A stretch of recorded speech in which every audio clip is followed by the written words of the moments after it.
Welcome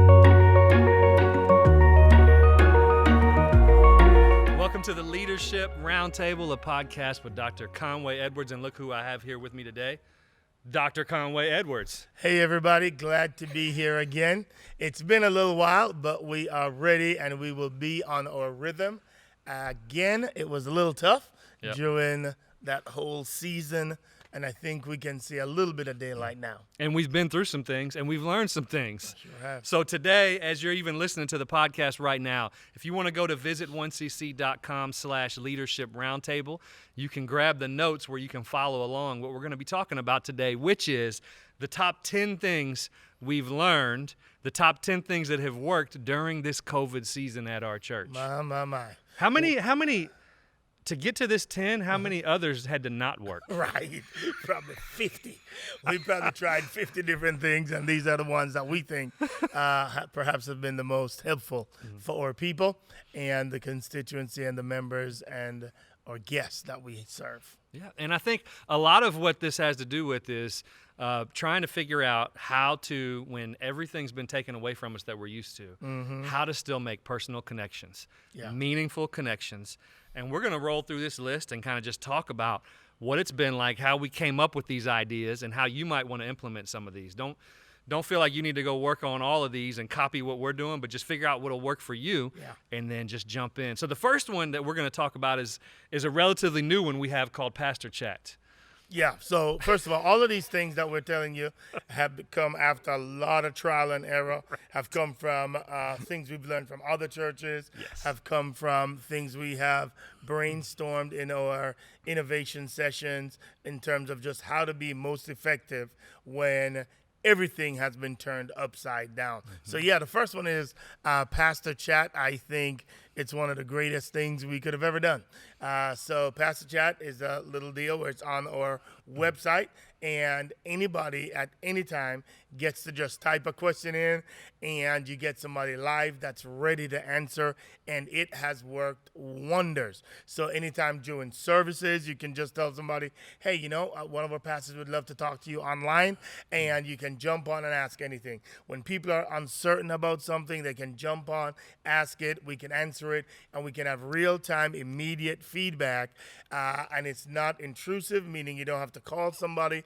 You can just fire it away, and they'll answer right back. I think it's been great. I think it's been great for our teams. And we've had a different pastor man it every single day, and it's been really, really helpful. Pastor Matt, your thoughts? That's right, and I don't know the specifics. I believe they call it a widget that you add to your webpage.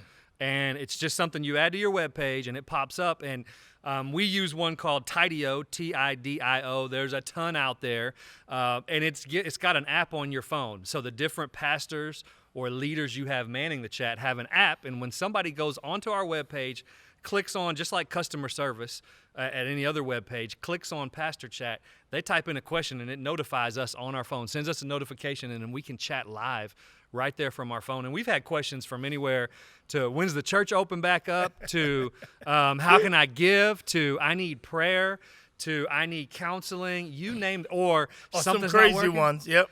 Well, we have had some crazy ones too. I'm not even going into details. But remember, the whole world can respond to you. Yes. So just expect the unexpected, and you need to know how to manage that and to know when, hey, you know what? Here's a number. Please call me. I think this is more than an email or more than a little response. We've got to discuss some big massive theological topic, and then we go into it. So sometimes you just give them a number and you call, and that will also weed some people out who don't want to talk, but they just want to send off a message and allow you to go for 30 minutes trying to answer them, and then just respond, I disagree. So what we do sometimes is we give them a phone number, and you can call back, and we can have a real-time conversation. And what's really cool is they can't believe we've told our church that it's pastors on the chat. They can't believe, because we have little avatars of our picture of ourselves, and they'll hop on there. They say, is this really Pastor so-and-so? I was on there, I woke up, and somebody had got on there early, and is this really Pastor Matt? Yes, this is me. What's your question? How can I help you? And I can't really believe it's you. And really what that's saying is in a world today where we've gotten so digitized, people are not used to a personal connection. Yeah. And let alone with leaders from their church. So you have the chance to really personally reach out and be there for your people. So, and there's also a principle that's undergirding this whole pastor chat. Actually, the first two that we're going to talk about, there's a shift that we've made to be extraordinarily pastoral and to move away from the platform feel and to move toward pastoral feel, which means that what we're trying to pull off is we're trying to make sure people know that we care, that we're reachable, that you can call us anytime, you can interact with us anytime, and we want to be present for people as they go through uncertainty. We want to provide clarity as they go through difficult times. We want to be there to comfort, to pray, and to do whatever kind of healing we can do to help them in this whole deal. But I think it's an extraordinarily advantageous and effective tool that we have used to really keep close contact with our people in our church. So I think that's a massive win. Absolutely. I would jump into number 2, and I would say number 2 is something that we said we're going to do this the first 2 weeks of COVID. We're going to do this because we sense the need for prayer is going to last 2 weeks, and here we are 6 months later, and we're still doing it. And what we've done is we have a live morning prayer every morning, Monday through Friday, 6:45 a.m., and different pastors, worship leaders from our team are on there. So number 2 for us is a live morning prayer event. For us, the morning has been good. And I really think what you've got to focus on is not on overly producing it, but just getting a good product out there that people know is live and that they can connect with. Yeah, what you need for this one more than anything is consistency. If you're just there every morning, 6:45, and you're present for 30 minutes, and they know they can log on while they're getting ready for work, they can log on while they're getting the kids ready, there's a little bit of worship, there's a little bit of a talk, and then the rest of it's just prayer. It's been really effective. Again, it's driven by our desire to shift from platform to pastoral and to make sure our people know we realize there's fear, we realize there's uncertainty, we realize there is chaos, and we want to remind people that the God that they serve is the same yesterday, today, and forever. This is not a surprise to him, and we want to be consistent with them. We've gone through the book of Proverbs twice, each day just taking chapter 1 and following the day of the month, and it's been remarkably. We've had the most engagement in our prayer times than anything else because people want to hear their prayer requests. They want you to pray for them. They want you to support them, and so it has been an incredible blessing to us so that we can do it, as well as to the people in our church who just enjoy the fact that they have this consistent rhythm every single day in their lives. That's right. And there's something about it being live that as we're going through, we're reading off the requests that people are putting in the chat, and we're praying for those in that moment. And can it be a little harder to be live? Yes. Yep. Can there be hiccups along the way? Yes. But like Pastor Conway said, as we're going through and people hear their requests being read, then more people start sending in requests. And then what's really cool is people are praying for each other in the chat during the event.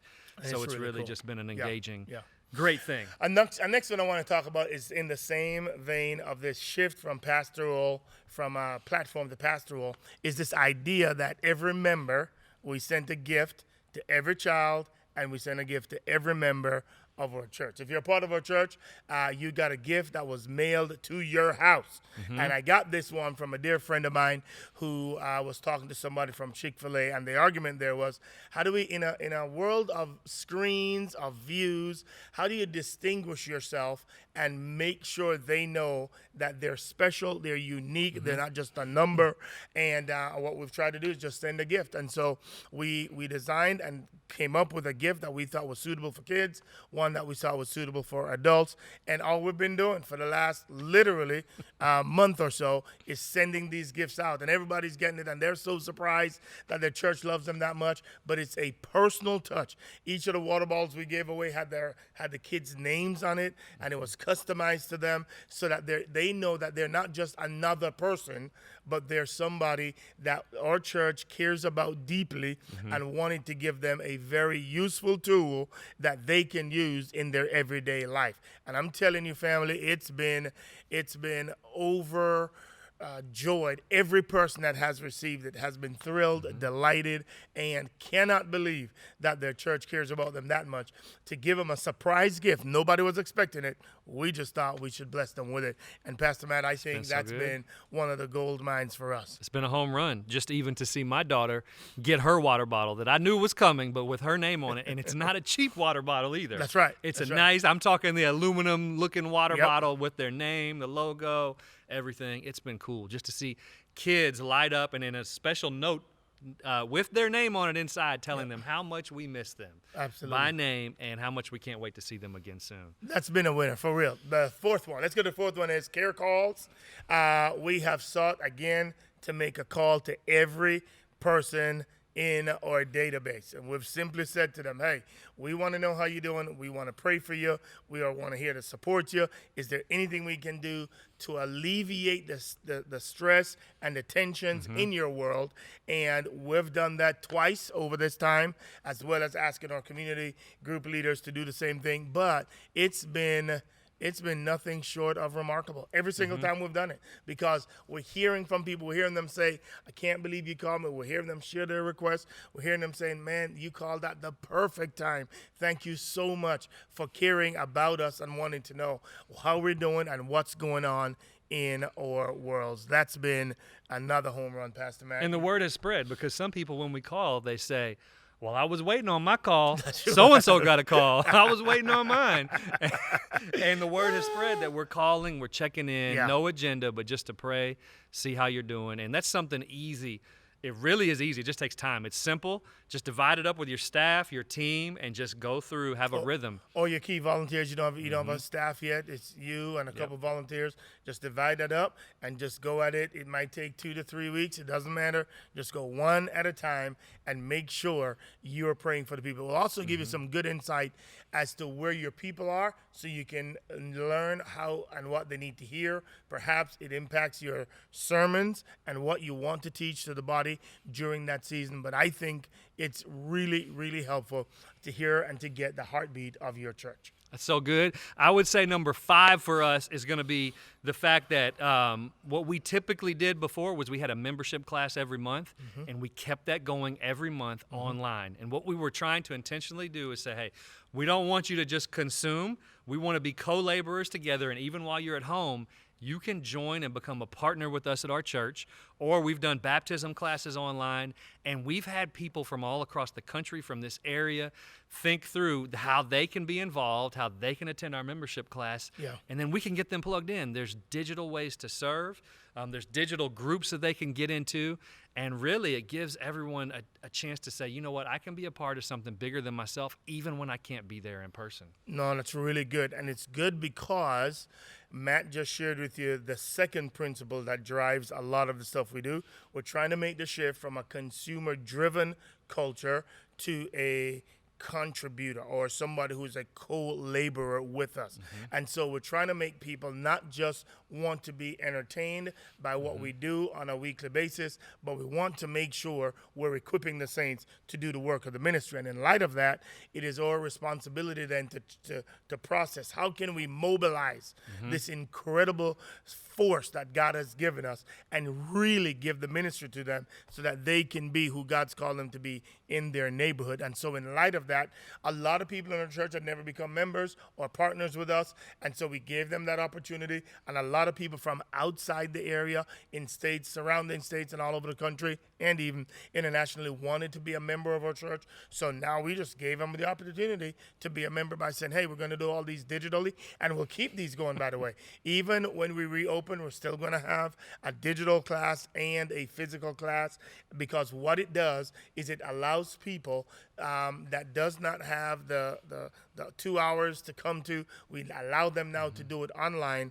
and we can go from there. It's a beautiful thing. It really, really is. We're capturing people who've been here for a while and just never had time or made it a priority to do it. And then we're also capturing people from all over. And when we're putting our services online and we're inviting the world to watch, the question becomes is, do you have a plan? If you're inviting people to watch, do you have a plan if they want to connect? That's and it. what does membership look like? What does baptism look like? What does salvation look like for those watching virtually? And you get to assess that and figure that out. And one of the cool things is we got to meet one of our members from Georgia that we didn't even know. We had an outreach event, and a volunteer said, "Hey, I'm in town from Georgia. I joined a couple months ago. You were teaching the class, and I just wanted to say hello. And I was in town, and I just wanted to jump in and volunteer." And it was just crazy to see really was. how that worked from Dallas all the way to Georgia, making that connection. So that was number 5. That's number 5 or 6? Okay, 5. Number 6. Here's number 6. This one we kind of stumbled into, but I'm telling you, it's gold. And it is what we call team building. So this is fascinating because as everybody did their own thing and everybody was working from home, or inner circle team, about 10 people, we never stopped meeting. We met in person and we said, okay, this is the crew. We all know each other. We're like family. Hold on. Did you say never stopped meeting? Well, yeah, I did say that. Just checking. I thought so. I thought that's what you said. Actually, just clarifying. Not just never stopped meeting. We met more than we've ever met before because it was like a family. We came together in the same area and we just hung out every single day, 5 days a week. And we just became even closer than we ever have been before.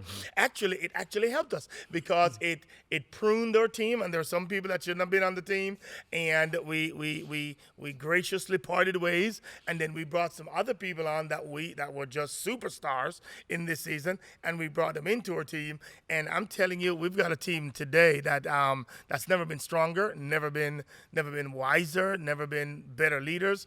I am so encouraged that we did that, because it just created a camaraderie. We solved problems quicker. We didn't get as easily offended with each other as we usually get. And it was, I don't know, Matt, but it was gold for me. Something happens with proximity, consistency and proximity, where you can't hide anymore. When you're there, when you're in proximity, it changes everything. And number 7 is community events and giving back in our community. Oh, come on. This has been incredible. Yeah. So what we've tried to do is ask the question, how do we bless our city? Jeremiah 29, around about verse 7, says that we ought to seek the welfare of the city. And so we started having discussions about how could we bless our city? What can we do to make sure the city knows that we are not just here to take from them, but we're here to be a blessing to them. So we've done a number of things. We did a big food drive, and so we advertised in our community anybody that was hurting, that wanted food. We served 2,000 people that came and got 100 pounds of food. We partnered with one of the local nonprofits, and we served it was crazy the amount of people that came. And what was fascinating to me, Pastor Matt, is you had some people with very nice cars coming that you think that didn't have any needs, and all of a sudden you'd be like, whoa, you drive this kind of car and you have this kind of need. It was beautiful to watch everybody get served on that day. What were your thoughts about that? It was huge to see tons of volunteers coming together, ready to give back. It's Texas, it's summer, everybody's hot, it's sweating. Cars lined up at 6 a.m. for an event that started at 10 a.m. And our whole parking lot was full. It was just amazing to see that much food get distributed that quickly, and people pulling out of our parking lot with smiles on their faces. I mean, hundreds and hundreds and hundreds of people. It was incredible, y'all. Now, if you've got a smaller church and you can't do it at that scale, just do what you can do. Maybe you just choose one community, and maybe you just start passing flyers out and just saying, hey, you know what? We have some food.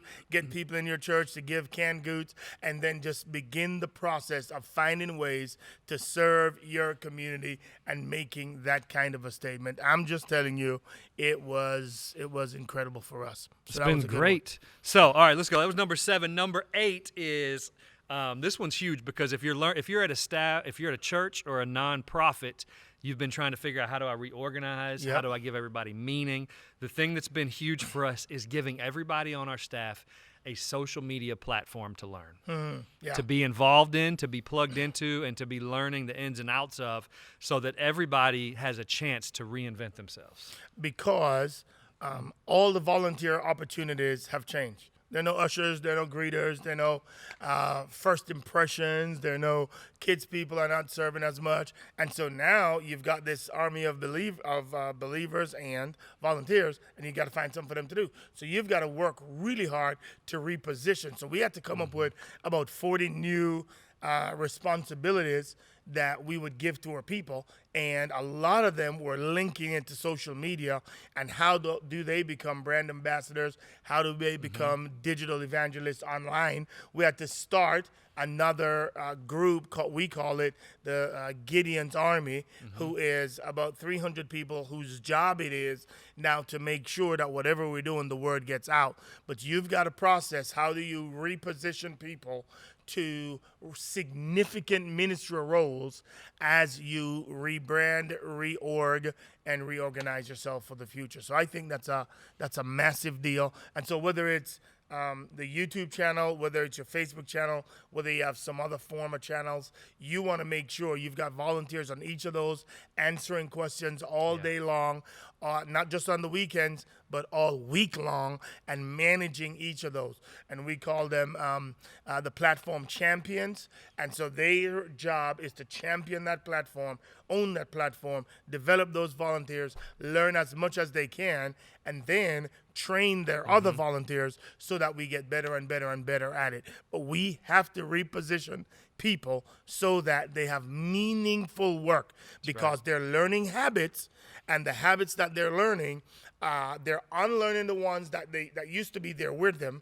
They're learning new ones, and you better make sure you're giving your volunteers meaningful work, because they're going to cultivate habits, and your church and our church won't be included in those habits. And when you reopen, you're looking for volunteers to come, and they won't be there because they've cultivated new habits. And so you've got to make sure you're giving them meaningful opportunities to serve in this new season. That's so good. Let's jump to number 9, and it's increasing our online engagement. So how do we increase our online engagement? How can we be intentional? And we started real quickly with this idea of a live pre-show and post-show. Now, why did you initially want to start a pre-show? What was your initial thought behind that? I don't remember the original one, but today I thought it was because 15 minutes before, we figured that people wouldn't join at 10, so you kind of wanted to get people a running start to the service. And you, the spiritual answer is you wanted to prepare their hearts for worship, so that when you're at home, you're doing a whole bunch of things, you're distracted, so you want to get them involved, telling them church start, giving the family time to come together, calm down, and get ready for the worship experience. And so that's one of the reasons we called it that. Then we had to change the name from pre-show to, what do we call it? Prep time. Prep time, where you're preparing your heart for worship. And the last one wasn't post-show. We called it app time, which is applying the word of God that you just heard. And so we've had to create ways so that people stay engaged and not just become people who are viewing the service, but people who are fully engaged in the service, and creating habits of engagement and not just spectators as they observe the services. Pastor Matt, what else do we do in the middle of the service to maintain engagement? So in the middle of the service, we have our announcements, and whether it's prep time, app time, or our announcements, or we've got one other thing we did, we've done those parts live at every service. And the reason we've done them live is because, again, when people see you reading their names, when people hear you engaging with what you're saying, and that's been the primary focus of those times, is engagement and preparation.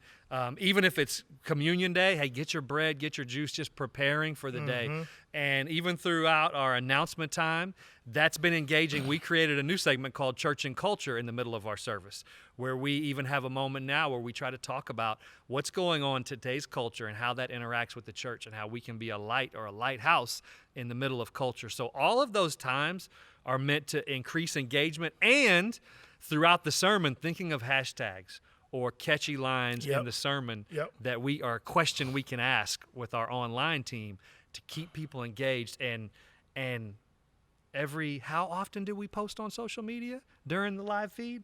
You need to be going like every 5-10 seconds. Yep. And you want to be going so that there's always action in the chat from you. And then you should also have leaders from your church in there as well so that they're actively engaged. Just like you would have leaders out in the lobby greeting people, you should have leaders in the chat doing that.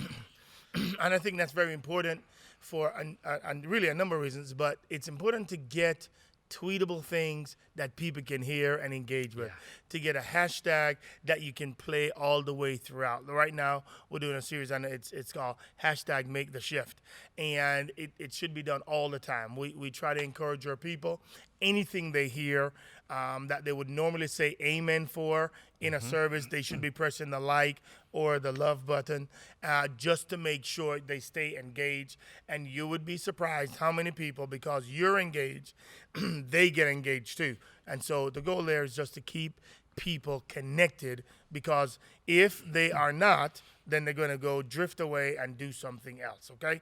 Pastor Matt, talk a little bit about the difference between watching it on your phone versus watching it on the television or on an iPad, and just the rate of engagement based on the phones versus based on the screen, which is why you need to try and move people away from the phone when you can, and to the television or a bigger device. That's so good. I almost forgot what you were talking about. I was like, "Ooh, what's he talking about?" No, the rate of engagement is crazy. Something like 25 to 30% of people watching on a phone will get distracted or make it through less than half of your service. The stats show that if you can get somebody watching on a TV or a desktop computer, you have a better chance of keeping them throughout the entire time. Now, you can track all these stats in the analytics on YouTube and Facebook, and you can see which kind of devices people are watching from, how long they stay on, all of those details. But you want to encourage people to watch from their TVs or from a larger fixed screen, because when you're on your phone, you're going to go, the kids running around, you're going to get distracted. You need to put something in the dishwasher, a kid screaming in the background, the dog's barking, and you just take it with you and you lose sight of everything. Sure do. So you got to stay focused the best you can, at least. So just invite people to make the switch with you and to go to a larger deal and make it a rhythm. Part of their rhythm should be that we do church together as a family and that we watch it on the big screen. That way you're training them to still be in the service experience, and I think that's great. All right, we're going to wrap this up with number 10. It's virtual online small groups. Oh, man. Oh. We've always believed in small groups. We've always been a church where no one walks alone, but this tested us to go from small groups being important to small groups being the main thing. And we shifted. When this hit, we called on every leader of our church and said, we need you. We need to start a ton of new online groups right now because connection is the most important thing. And leaders in the church, if you've got nothing else to do, you need to be connecting with others. So big time. I think when you can't meet collectively, the next best thing is church at home in community groups, or we've invited people here to have outside little tailgates with their community groups so that people we're social creatures. We need the connection, but you can social distance it and do it in a healthy way. And I think that's been one of the things that have maintained the connection to our church, is making sure people stay connected in their community groups. And we've started a bunch of online groups, and we actually have now more online groups than we have regular groups, because in and during this season, people have so desperately needed it. But I want to give you one more. I want to give you a bonus. I want to give you a bonus. Here it is. Bonus! We have started this thing called Occ TV.